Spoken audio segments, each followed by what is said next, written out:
주의 불로 채우소서.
내가 서 있는 곳 어디서나 하나님을 예배합니다. 내 영혼 거룩한 은혜를 향하여 내 마음 완전한 하나님 향하여 이곳에서 바로 이 시간 하나님을 예배합니다.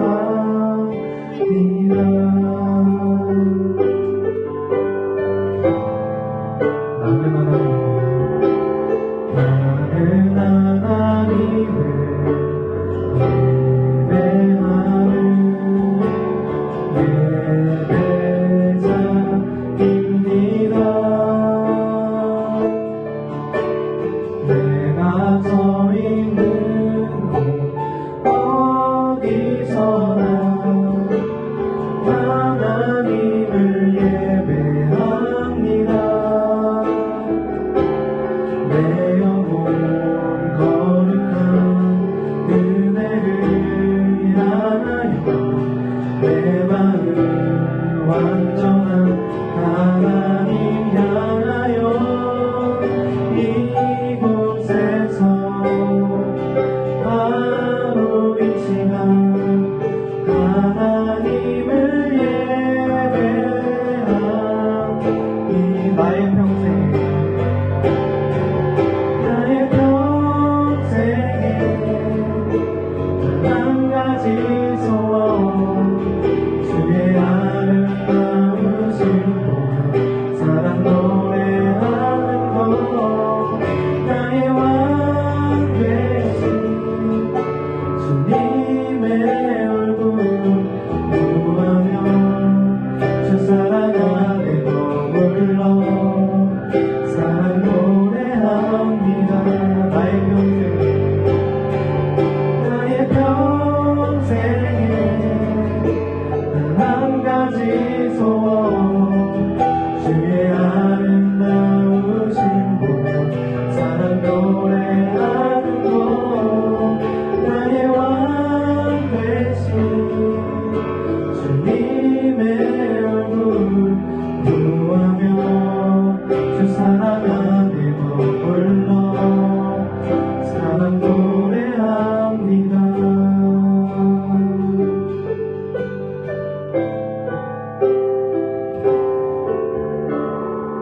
오늘 주신 하나님의 말씀은 여호수아 24장 14절에서 16절 말씀입니다. 이 말씀을 읽을 때 하나님의 음성을 들으시길 간절히 소망합니다. 그러므로 이제는 여호와를 경외하며 온전함과 진실함으로 그를 섬기라. 너희의 조상들이 강 저쪽과 애굽에서 섬기던 신들을 치워버리고 여호와만 섬기라. 만일 여호와를 섬기는 것이 너희에게 좋지 않게 보이거든 너희 조상들이 강 저쪽에서 섬기던 신이든지 또는 너희가 거주하는 땅에 있는 아모리 족속의 신들이든지 너희가 섬길 자를 오늘 택하라. 오직 나와 내 집은 여호와를 섬기겠노라 하니 아멘. 이것은 하나님의 말씀입니다.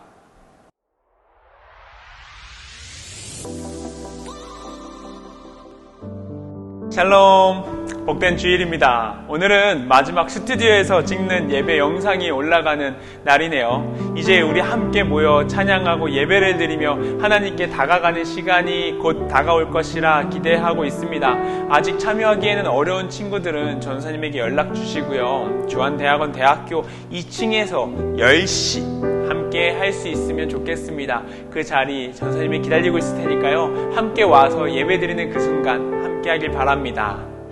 오늘도 각자의 자리, 그 공간에서 그 하나님의 은혜가 가득 넘치는 순간 되시길 소망합니다.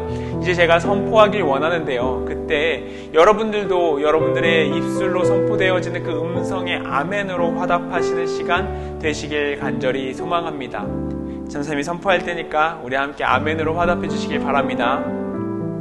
우리는 선한 영향력으로 세상을 비추는 자들임을 선포합니다. 아멘. 우리는 하나님의 사랑을 전달하는 통로가 되는 자들임을 선포합니다. 치열하게 하나님의 말씀을 지켜 살아가는 자들임을 선포합니다. 아멘. 이 땅에 이어질 하나님의 사랑을 믿는 자들임을 선포합니다. 아멘. 우리 잠깐 기도하겠습니다. 사랑과 은혜가 충만하신 하나님 아버지, 우리 친구들이 주님을 사랑하는 마음으로 이 자리에 나와 이 말씀을 듣습니다. 주님, 부족한 저를 통하여서 주님의 말씀이 선포되어지길 원합니다. 주님, 제 모습은 모두 사라지게 하시고 오직 말씀만이 남게 하여 주시옵소서. 우리 친구들에게 들을 길을 허락하사 주님의 말씀이 문두드리게 하시고 그 말씀으로 말미암아 우리 친구들의 삶 가운데 은혜가 가득 넘치고 삶의 그 윤택함이, 아니 행복함이, 평안함이 함께 할 수 있도록 주님 인도하여 주시옵소서. 감사드리며 이 모든 말씀 살아계신 예수 그리스도의 이름으로 기도드립니다. 아멘. 우리 함께 두 손 모아서 말씀을 읽도록 하겠습니다. 하나님은 나를 사랑하십니다. 나는 하나님의 사랑 안에 있습니다. 오늘 이 말씀 가운데 나의 미래를 맡깁니다. 결코 어제와 같은 오늘을 살지 않겠습니다. 아멘. 사랑하는 여러분, 성령 안에 거하시길 바랍니다. 말씀 안에 거하십시오. 하나님의 그 크신 은혜 안에 거하시길 바랍니다. 이 세상 가운데 항상 함께 하시며 항상 함께 하시길 원하시는 그 은혜 안에 거하시길 소망합니다. 여러분들 혹시 손금을 믿으시나요? 여기 손금 나타나는 것, 이거를 수상학이라고 말하는데요. 손바닥에는요 큰 세 개의 주름을 가지고 있어서 감정선, 지능선, 그리고 생명선이라고 말하는 이 세 가지를 통해서 인간의 미래를 점치게 한다고 합니다. 누군가는 이 주름을 일부러 줄이고 늘려서 자신의 미래를 바꾸는 등의 그런 해프닝이 일어나기도 합니다. 대개 손금은요, 인간이 태어나기 전 자궁에서부터 만들어지는 것인데, 인간이 태어나기 그 순간, 그러니까 당연히 탄생했을 때 그때는 주름이 없습니다. 근데 무엇인가를 붙잡으려고 하는 행위로 말미암아서 이 손 안에 주름이 하나씩 만들어지게 된다는 겁니다. 그것이 바로 손금이 되는 것이지요. 결국 손금은 인간이 태어나서부터 무엇인가를 붙잡으려고 하는 인간의 본능과도 같은 역할이 되는 것입니다. 우리는 계속해서 무엇인가를 붙잡기 위해 노력하는 사람입니다. 하지만 이러한 인간의 욕심이 하나님과의 거리를 멀게 하는 경우도 있습니다. 오늘 말씀 가운데 내가 붙잡고 있는 것이 하나님과 멀게 하는 것인지 아닌지, 더 나아가서 내가 이 세상의 것에 큰 욕심으로 버티는 것은 아닌지 깨닫는 순간 되시길 소망합니다. 손금은 나의 욕심을 바라볼 수 있게 하는 하나의 도구가 될 수 있다는 거죠. 첫 번째입니다. 우리는 포기해야 합니다. 우리는 인생을 살아가면서 어떤 것을 포기해야 하는 순간들이 있습니다. 여기서 말하는 포기라는 것은요, 우리의 삶 가운데 나타나는 어떤 물질들이나 돈, 명예라고 얘기할 수 있겠죠. 그런 등등의 것들을 이야기하기도 하겠지만 더 나아가서 익숙함에서의 포기이기도 합니다. 편안한 것에 대한 포기이기도 하면서요, 지금 현재 가지고 있는 확실한 것에 대한, 미래에 대한 확실성, 이런 것들에 대한 포기이기도 합니다. 성경 속 인물들도 다양한 상황 속에서 놓여 결단해야 하는 경우가 나타났습니다. 자신이 짐이 될까봐 나오미라는 사람은요, 자기를 버리고 자유롭게 생활하라고 롯에게 얘기했어요. 근데 룻은 그렇게 하지 않았지요. 느부갓네살 왕이 세운 금 신상이 있었는데 거기에 절을 하라라고 말을 했는데 이를 거부할 경우에는 풀무불 속에 들어가야 하는 상황이 있었습니다. 그때 다니엘 세 친구는요, 누굴 선택했나요? 예수님의 한마디에 생업과 가족을 포기하고 제자가 될 수밖에 없었던 그 시몬 베드로, 그건요, 어쩔 수 없었던 것보단 자신이 선택한 것이죠. 그들은 오히려 익숙한 것들로부터 멀어져야 할 필요가 있었던 순간인 겁니다. 이런 익숙함은 우리의 삶 가운데서도 나타나기도 합니다. 지난주 주바씨에 말씀해 주셨던 지영쌤의 이야기는요, 평소에 일어났던 시간보다 앞당겨서 5시에 일어난다고 이야기하시더라고요. 매번 차려진 밥상 앞에 섰을 때 기도하는 것, 그거 쉽지 않은 겁니다. 내가 하던 일과는 다를 수 있는 것들이기 때문이죠. 오늘의 말씀 속에 등장하는 인물은요, 바로 여호수아의 이야기입니다. 여러분들이 잘 알고 있는 출애굽기의 이야기의 마지막 순간이기도 하지요. 40년간의 그 광야를 돌면서 그들은 이전 애굽에서의 일들을 잊으려고 노력했습니다. 하지만 그들의 삶 안에서는 아직도 익숙한 게 남아있는 애굽에서의 문화가 남아있는 상황이었습니다. 노예로서의 습관이겠지요. 그들은 애굽에서 나오자마자 노예로서의 그 모습을 벗어나지는 못했습니다. 이스라엘의 하나님, 아브라함의 하나님, 야곱의 하나님, 이삭의 하나님, 결국엔요, 그 하나님께서 우리를 구원하신다라고 말씀하셨지만 도망간 지 얼마 되지 않아 홍해 앞에 섰을 때, 인간의 절망 앞에선 그들은 바로 누군가를 원망하기에 바빴을 뿐 하나님은 안중에도 없었던 순간이었습니다. 그래서 그들은 하나님을 계속해서 바라보기보다 자신들을 향하길 원했던 거죠. 그들을 향하여 여호수아는요, 그들의 삶 속 익숙한 것으로부터 포기할 수 있는지를 물어봅니다. 이제 결정해야 되는 때가 왔기 때문입니다. 사랑하는 여러분, 익숙한 것을 포기할 때 삶에서 변화가 나타나기 시작한다는 사실입니다. 여러분 기억하십시오. 익숙한 것의 포기가 삶의 변화로 연결됩니다. 우리 두 번째입니다. 포기한 후 하나님과 가까워져야 합니다. 우리는 이제 온라인 예배를 닫으며 다시 한번 모이는 예배로 함께 하고자 합니다. 과거에 익숙했던 온라인 예배로부터 벗어난다 하는 것은요, 정말 어려운 일입니다. 어쩌면 코로나라는 병균에 대해서 맞서야 하는 상황처럼 보일 수 있습니다. 과거와 다른 삶을 살아가게 되는 그런 삶을 이제는 살아가야 한다는 것이죠. 그럼에도 불구하고 우리가 이러한 실천을 하는 이유가 무엇인가요? 그냥 하래서? 아닙니다. 단 한 가지, 하나님의 일을 위해 힘쓰는 자가 되길 위함입니다. 우리는 하나님의 길을 걷기 위한 자, 이제는 내가 하나님과 함께 걷겠노라 하는 결단의 시간이 필요한 순간이라는 것입니다. 과거와 다른 삶을 결단해야 하는 자리에 선 여러분들 결코 쉽지 않은 것 저도 알고 있습니다. 그럼에도 불구하고 여러분들은 하나님을 선택할 줄 믿습니다. 정말 믿습니다. 그 뒤에 길에 여러분들의 그 포기가 결코 후회되지 않는 결과로 나타날 줄 믿습니다. 그렇기에 바울은요, 고린도 교회를 향하여서 이렇게 울부짖는 겁니다. 그러므로 사랑하는 형제들아, 견실하며 흔들리지 말며 항상 주의 일에 더욱 힘쓰는 자들이 되라. 이는 너희 수고가 주 안에서 헛되지 않은 줄을 알미라. 고린도전서 15장 58절 말씀입니다. 사랑하는 여러분, 우리는 하나님을 선택한 자입니다. 믿습니까? 여러분들 하나님을 선택한 자 맞으시죠? 이제 하나님과의 관계가 회복되고 하나님을 선택함으로 말미암아 하나님과 동행할 수 있는 자가 될 것입니다. 아멘? 맞을까요? 믿어야 돼요. 그것입니다. 하나님을 선택한 자가 되어야 돼요.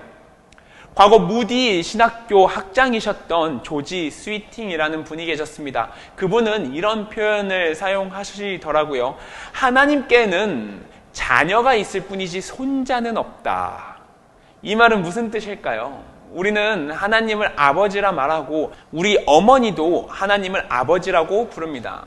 그렇다고 우리 어머니의 아버지이신 하나님이 제게는 할아버지가 되지는 않는다는 사실입니다. 우리의 아버지 되신 하나님이 명확하다는 사실이지요. 즉 부모님의 신앙이 아닌 우리의 신앙으로 하나님과의 관계가 만들어져야 한다는 것입니다.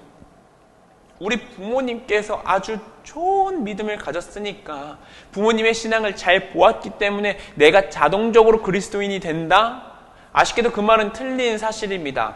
우리는 하나님과의 직접적인 관계 안에서 하나님과의 관계가 있어야 함을 기억하시길 바랍니다.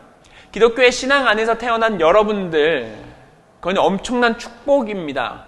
부모님을 훌륭한 신앙의 본보기로서 신앙의 유산을 주는 자로서 만났기 때문에 참 감사한 일입니다. 하지만 중요한 것은 기독교 집안에서 태어났다는 사실이 여러분들을 자동적으로 그리스도인으로 만들어낼 것이라는 착각 안에 살진 않으셨으면 좋겠습니다.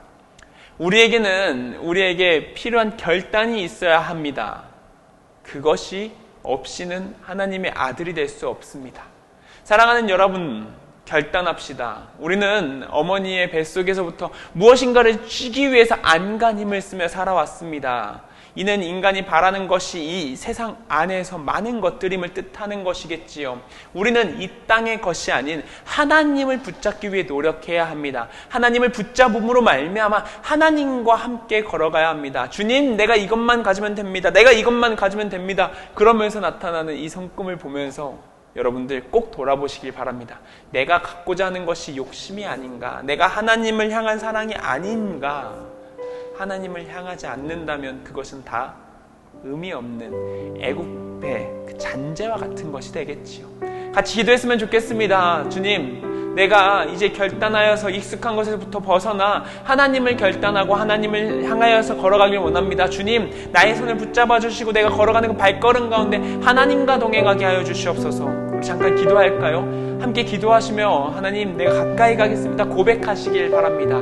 기도하겠습니다. 사랑과 내가 충만하신 하나님 아버지, 우리 친구들이 이제 결단하여 기도합니다. 주님, 나를 붙잡아 주시옵소서. 내가 하나님을 결정하여 싸우니 내 영혼이 주님을 바라보게 하시고 이 세상 가운데 익숙한 것에서부터 벗어나 하나님과 함께 동행하여 걸어갈 수 있는 자 되게 하여 주시옵소서. 주님의 말씀을 믿고 따르는 자 되길 원합니다. 걸어가는 그 발걸음마다 은혜가 가득 넘치길 바랍니다. 저희의 삶 가운데 하나님의 말씀이 아니면 아무것도 할 수 없는 자들임을 고백하며 걸어가는 그 발걸음마다 하나하나 회복하며 그 회복을 경험할 수 있게 하시고 주님의 결단함으로 말미암아 이 세상이 더욱더 달라지게 하여 주시옵소서. 주님의 평안을 누리게 하여 주시옵소서. 사랑과 내가 충만하신 하나님 아버지, 우리 친구들이 결단하여 주님을 선택합니다. 여호수아가 마지막 순간까지 걱정되는 마음으로 선포했던 그 순간 이스라엘 백성들이 나도 그렇게 하겠습니다 고백했던 것처럼 우리 아이들도 우리 친구들도 주님을 선택하여 내가 나아가겠노라 고백합니다. 주님, 걸어가는 그 발걸음마다 무너지고 쓰러진 그 발걸음이지만 그럼에도 불구하고 주님을 선택하여 걸어가는 우리 친구들을 축복하여 주시옵고 그 발걸음마다 익숙한 것을 내려놓고 하나님을 선택하여 걸어가는 자들이 오니 주님, 그들의 발걸음과 함께 동행하여 주시옵소서. 걸어가는 발걸음마다 은혜가 끊이지 않게 하시고 하나님을 만남으로 말미암아 그 삶이 더욱더 평안할 수 있도록 인도하여 주시옵소서. 감사드리며 이 모든 말씀 살아계신 예수 그리스도의 이름으로 기도드립니다. 아멘.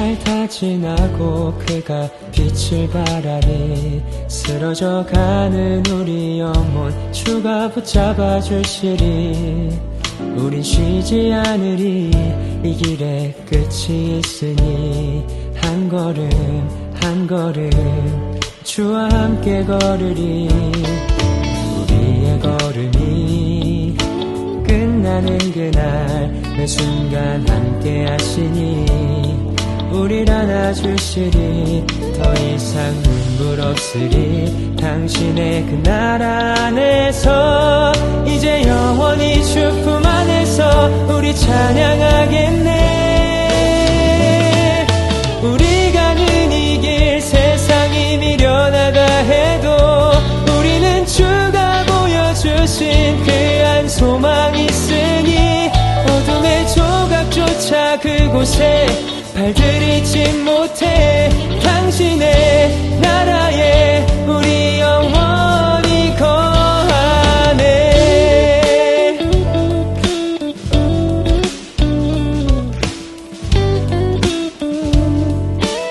다시 한번 어두운 날 어두운 날 다 지나고 그가 빛을 발하리 쓰러져가는 우리 영혼 주가 붙잡아 주시니 우린 쉬지 않으리 이 길에 끝이 있으니 한 걸음 한 걸음 주와 함께 걸으리 우리의 걸음이 끝나는 그날 매 순간 함께 하시니 우릴 안아주시니 더 이상 눈물 없으리 당신의 그 나라 안에서 이제 영원히 주품 안에서 우리 찬양하겠네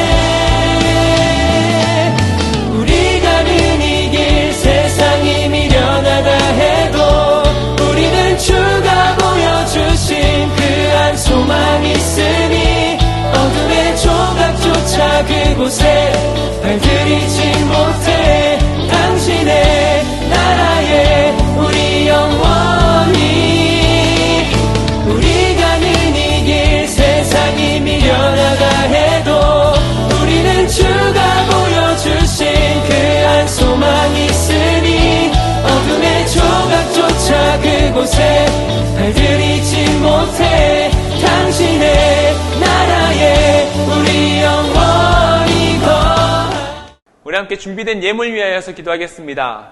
사랑과 은혜가 충만하신 하나님 아버지, 우리 친구들이 주님을 사랑하는 마음으로 작은 예물 준비합니다. 세상 가운데 중심이신 하나님을 고백하며 드리는 예물이오니 주님 이 예물을 흠양하여 받아 주시옵소서. 걸어가는 그 발걸음 가운데 주님을 선택하여 주님과 함께 동행하겠노라 이야기하며 돈이 중요한 것이 아니라 하나님께서 더 중요하신 분이심을 고백하며 드리는 예물이오니 주님 이 예물 가운데 쓰여진 하나의 기도 제목 하나하나 가운데 주님 함께하여 주시옵소서. 무너지고 쓰러진 그 가운데 쓰여진 내용들입니다. 주님 잘 아시지요. 그 무너진 마음을 주님께서 치유하여 주시옵소서. 주님 걸어가는 발걸음마다 주님과 동행함을 믿습니다. 주님 동행하게 하여 주시옵소서. 감사드리며 이 모든 말씀 살아계신 예수 그리스도의 이름으로 기도드립니다.